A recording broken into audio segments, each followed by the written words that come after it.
भगवत गीता का महत्व अपने आप में इतना है कि विश्व के उदार चिंतकों को स्वीकार करना पड़ा गीता की प्रेरणाओं को, गीता की उदारता को।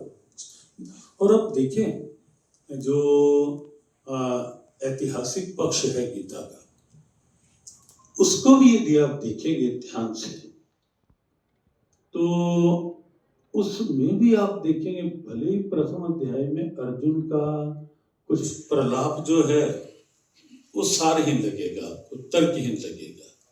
और इसलिए कुछ एक थिंकर्स ने तो ये कह दिया कि फर्स्ट चैप्टर ना भी होता गीता में तो क्या हर्ज था, सेकंड चैप्टर से सीधी बात शुरू कर देते भगवान।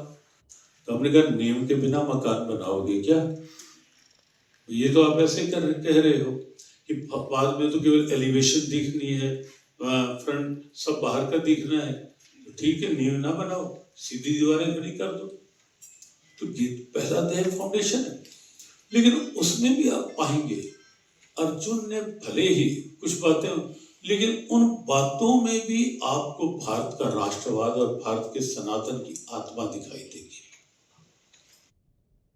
कि तथ्य क्या है, सत्य क्या है, कहीं फैमिली वैल्यूज क्या है, हमारी ट्रेडिशनल वैल्यूज क्या है, वो सारा कुछ कहीं ना कहीं। और उसके पीछे भी तर्क है, हर बात के पीछे। आई एम सुबह कुछ कभी समय होता है तो गीता पे कुछ एपिसोड चल रहे हैं, भगवत गीता और राष्ट्रवाद,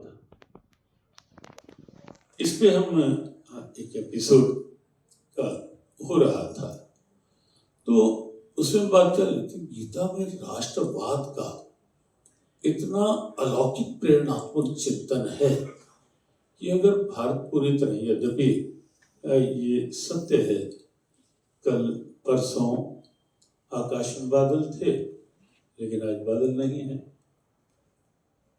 ये सत्य है कि समय तो आता है कि जब कहीं ना कहीं बादल छाते हैं।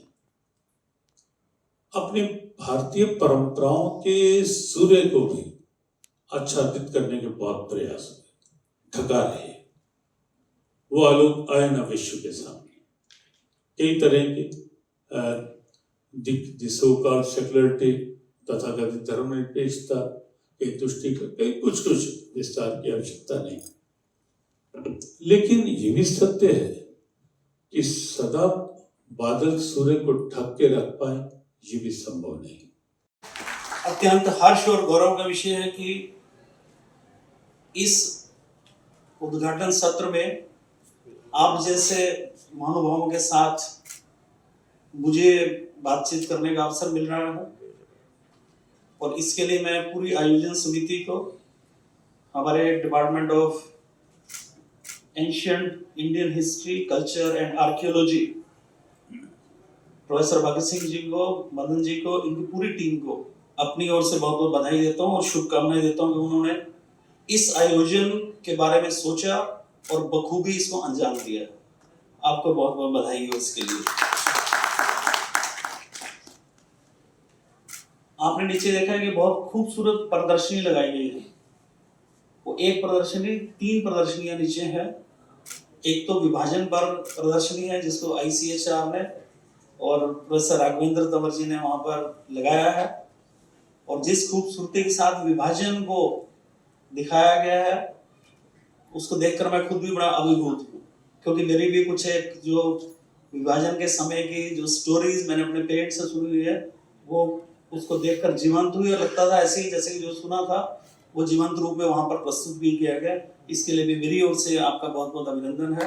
साथ में एक प्राचीन सिक्कों की बहुत ही रिच कलेक्शन की वहां पर एक कलेक्शन शो करी गई है, डिस्प्ले पे लगी है। आपको समय हो तो उसको जरूर देखिएगा नीचे।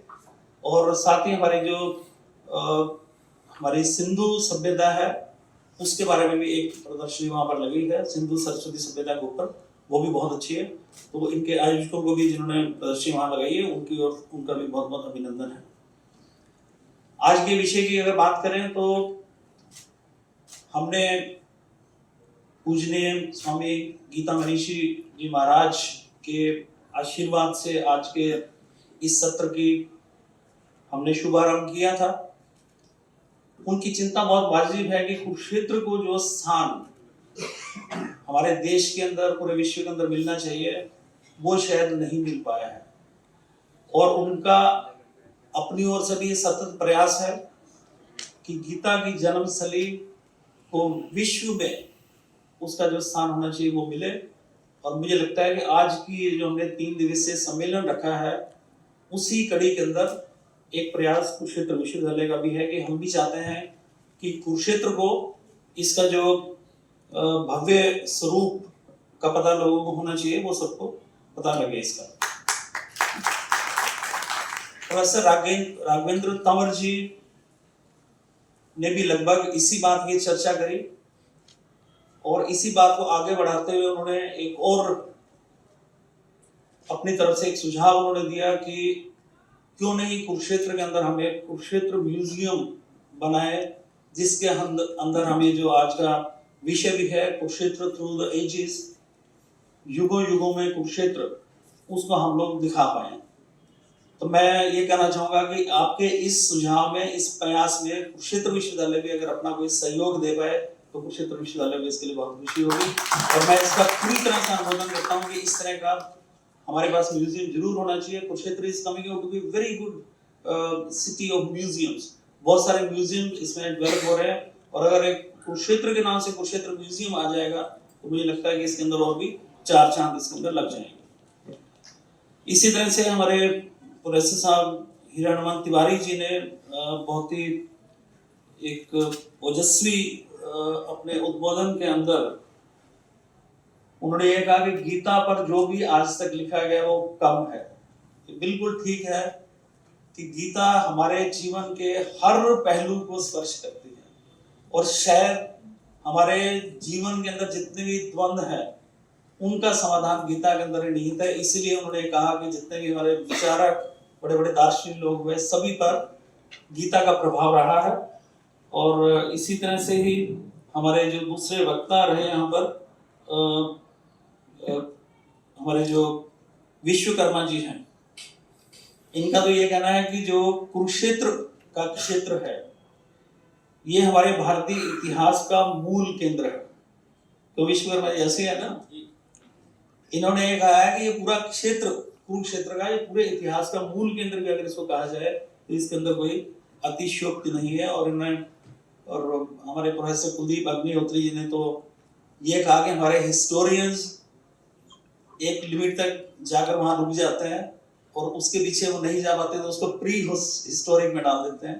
तो उनका ये मानना है कि कुरुक्षेत्र में जब हम लिखें कि कुरुक्षेत्र का इतिहास क्या है तो उसके अंदर वो ऋग्वेद से शुरू होकर और ये सारा कवर होना चाहिए, यानी कि प्री हिस्टोरिक इरा को भी इसके अंदर इंक्लूड करना चाहिए।